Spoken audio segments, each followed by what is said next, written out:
Hi everyone. This week we're going to talk about King Arthur. Specifically, we're going to have a look at one of the theories behind the historical origin of King Arthur.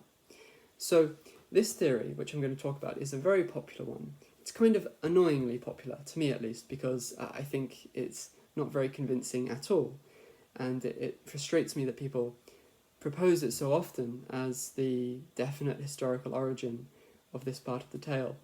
So this is the theory that Riothamus was the historical figure behind which the tales of King Arthur grew, or at least part of the tales, specifically the part about the European conquest.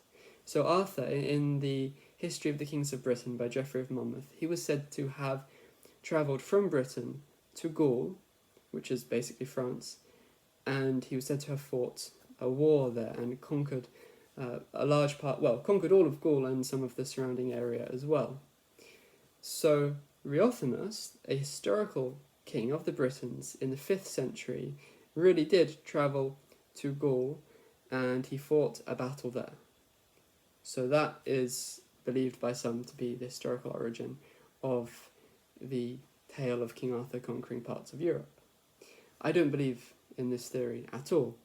I think that the historical activities of Riothamus are not nearly close enough to the legendary activities of King Arthur to be able to be the origin of those stories.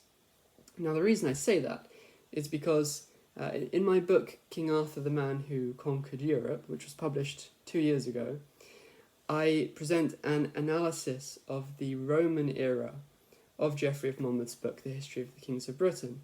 And in that analysis, which covers 2 chapters, I highlight every single provable error in Geoffrey of Monmouth's account of the Roman era of Britain. And what this does is it shows how accurate Geoffrey is. Because lots of people speculate about how accurate he is in the post-Roman era or the pre-Roman era, but we don't have good records for those. So that's a bit circular, really. But with the Roman era, we can say with more or less, well, not total confidence, but we can say with a good degree of confidence which parts are accurate and which parts are not.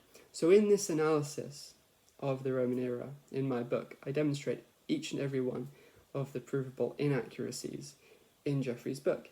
And there's no precedent for Geoffrey taking a historical event and making it so inaccurate as would have to be the case if he'd taken Riothamus's activities and turned them into the activities of Arthur that he describes. For example, the enemies in the account in his book are the Romans. The Romans are described as ruling Gaul. Arthur comes from Britain and fights against them. He kills the ruler of Gaul. He takes over that country and some of the surrounding area as well. And then, later on, a few years later, the Romans over in the east form a coalition of nations with several other non-Roman nations, and they fight this enormous war against Arthur, who himself has gathered various other nations, and they fight this climactic battle. So it's an enormous war, and it takes place over many years from the first moment when Arthur travels to Gaul and kills the ruler of Gaul right up to the final battle. This covers a long time.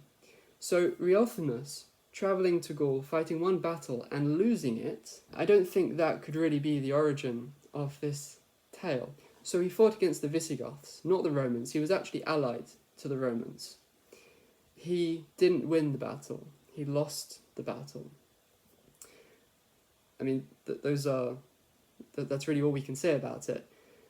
That was just one event as well. It wasn't an event that took place over a long time. How could that become a story of Arthur conquering Western Europe and fighting this enormous war against the Romans and many other nations from the east? It's totally inconsistent with Geoffrey of Monmouth's provable boundaries of accuracy, as can be perceived by the Roman era. What I think is quite obvious, actually, when you simply think about what the tales of Arthur's conquest is actually presenting, it's quite obvious that this is simply an account, obviously a confused account, but an account nonetheless, of one of the usurpations of the Roman Empire. One of the events, the occasions in which someone from Britain rose up, declared themselves emperor, or were declared emperor by their armies, and then travelled to Gaul and fought the Romans and usurped the empire.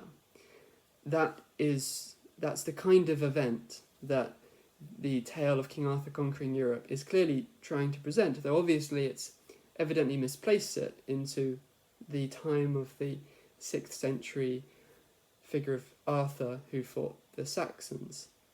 So it's a misplaced event, and this is actually a conclusion that many researchers have come to, that it's a misplaced event. But evidently we're looking for something on a grand scale, not something little like Riothamus's one incursion into Gaul, which he lost. That just doesn't cut it as the historical origin of this event.